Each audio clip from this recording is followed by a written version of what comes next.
1826 চনৰ 24 ফেব্ৰুৱাৰী সমগ্ৰ অসমৰ কাৰণে এটা দুৰ্ভাগ্যৰ দিন।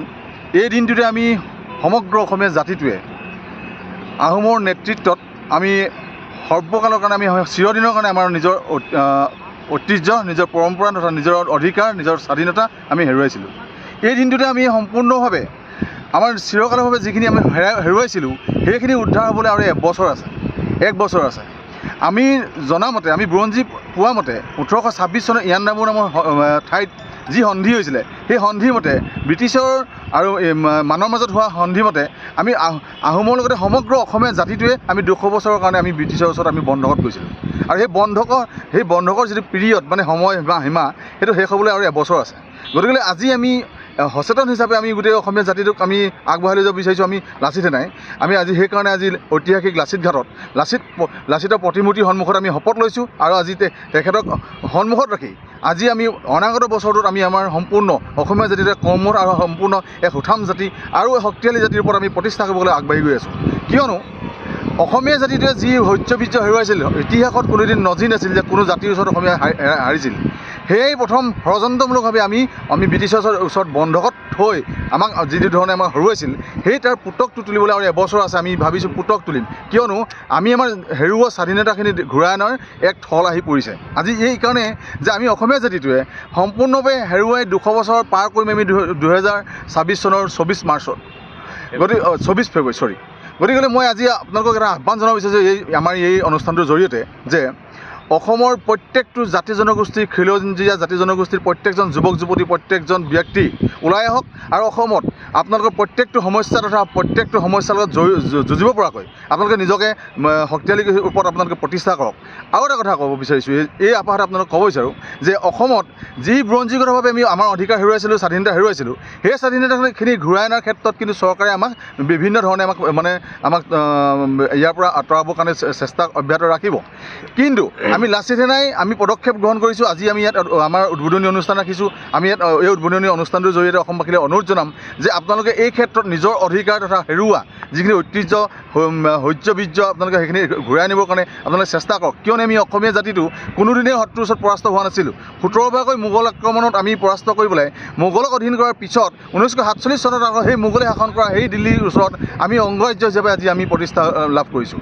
আমি আমাৰ স্বাধীনতাখিনি পুনৰবাৰ হেৰুওৱাৰ নিচিনা আমাৰ অনুভৱ হয়। গতিকে আমি ভাবোঁ যে আমাক একো দিব নোৱাৰিলেও অন্ততঃ ঐতিহাসিকভাৱে 1826 চনৰ সেই খিলঞ্জীয়া যিটো আমাৰ সংজ্ঞা সেইটো যাতে আমাক ঘূৰাই দিয়ে।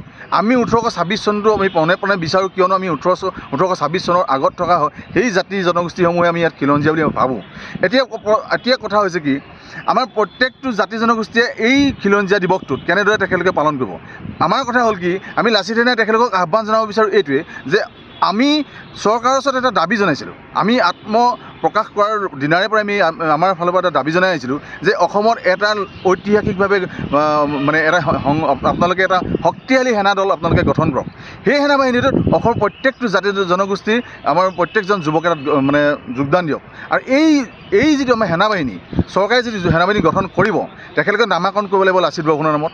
আৰু এই লাচিত বৰফুকনৰ নামত নামাকৰণ হোৱা এই সেনাবাহিনীটোৰ জৰিয়তে আমি যিখিনি আমাৰ ইয়াত খিলঞ্জীয়া যুৱক যুৱতী এটা যোগদান দিব, সেইসকলৰ সেই সেনাবাহিনীটোকে অকল অসমৰ সাৰ্বভৌম সুৰক্ষা, অসমৰ প্ৰত্যেকটো সমস্যাৰ ক্ষেত্ৰত এই সেনাবাহিনীটো জড়িত হ'ব লাগিব। আৰু এই সেনাবাহিনীটো অকল খিলঞ্জীয়া অসমীয়া। আৰু লাচিত বৰফুকনক যদি আমি খিলঞ্জীয়া হিচাপে আমি জীয়াই ৰাখিব যদি বিচাৰোঁ, তেতিয়াহে আমাৰ অসমীয়া জাতিটো কিন্তু আমাৰ সমগ্ৰ ভাৰত তথা বিশ্ববাসীৰ লগত জীয়াই থাকিব বুলি আমাৰ বিশ্বাস। আৰু এটা কথা ক'ব বিচাৰোঁ ইয়াতে যে অসমৰ প্ৰত্যেকখন মানচিত্ৰৰ ভিতৰত থকা প্ৰত্যেকখন জেগাৰ লগত সংযোজিত হৈ থকা প্ৰত্যেকটো খিলঞ্জীয়া জাতি জনগোষ্ঠীয়ে বৰ্তমান সময়ত তেখেতলোকে নিজৰ অধিকাৰখিনি বিচাৰি সংগ্ৰাম কৰিবলগীয়া হৈছে। এই সংগ্ৰামখিনি কিহৰ কাৰণে হৈছে? সম্পূৰ্ণ অসমত হোৱা অসমৰ ৰাষ্ট্ৰযন্ত্ৰৰ যিখিনি আপোনাৰ ৰাজনীতি আৰু এই ৰাজনীতি পাছত কৰিবলৈ আমাৰ জাতি জনগোষ্ঠীসমূহৰ যিবোৰ অধিকাৰ খৰ্ব হৈছে বুলি অনুভৱ হৈছে, তাৰ কাৰণে এই জাতি জনগোষ্ঠীসমূহে তেওঁলোকৰ আন্দোলন আৰম্ভ কৰিছে বুলি আমি অনুভৱ কৰোঁ।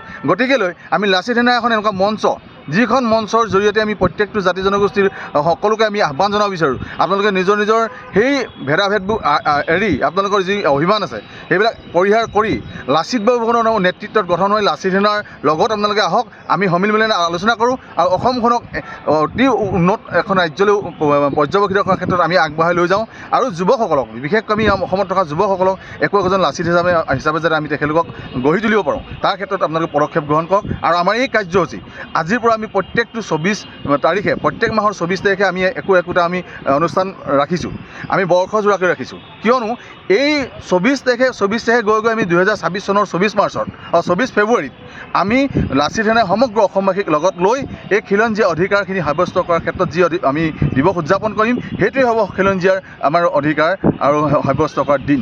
আমি তাকে আজি এই অনুষ্ঠানটোৰ জৰিয়তে আমি সকলোলৈকে আহ্বান জনাওঁ, চৰকাৰলৈ আহ্বান জনাওঁ, আপোনালোকে আজি এই খিলঞ্জীয়া এই আমাৰ অন্ততঃ 1826 চনৰ 24 ফেব্ৰুৱাৰী দিনটো আপোনালোকে স্মৰণ কৰক আৰু সেই স্মৰণ কৰি সেই দিনটোক আগত লৈ আপোনালোকে কাম কৰক আৰু অসমখন যাতে আপোনালোকে সুস্থিৰভাৱে আগুৱাই লৈ যাব পাৰে তাৰ কাৰণে আমি লাচিত সেনাই কামনা কৰিম। জয় আই অসম, জয় আই অসম, জয় আই অসম, জয় আই অসম। শৰীৰৰ যিকোনো অসুবিধাৰ সন্মুখীন হৈছে নেকি আপুনি? শাৰীৰিক সমস্যাৰ প্ৰতিকাৰ কেৱল আমি দিম। অভিজ্ঞ চিকিৎসকে দিব সুপৰামৰ্শ। প্ৰতি সপ্তাহত থাকিব বিভিন্ন ৰোগৰ বিশেষজ্ঞ চিকিৎসক। চাবলৈ নাপাহৰিব এনি ভাৰত 24ৰ বিশেষ অনুষ্ঠান স্বাস্থ্য বিশেষ।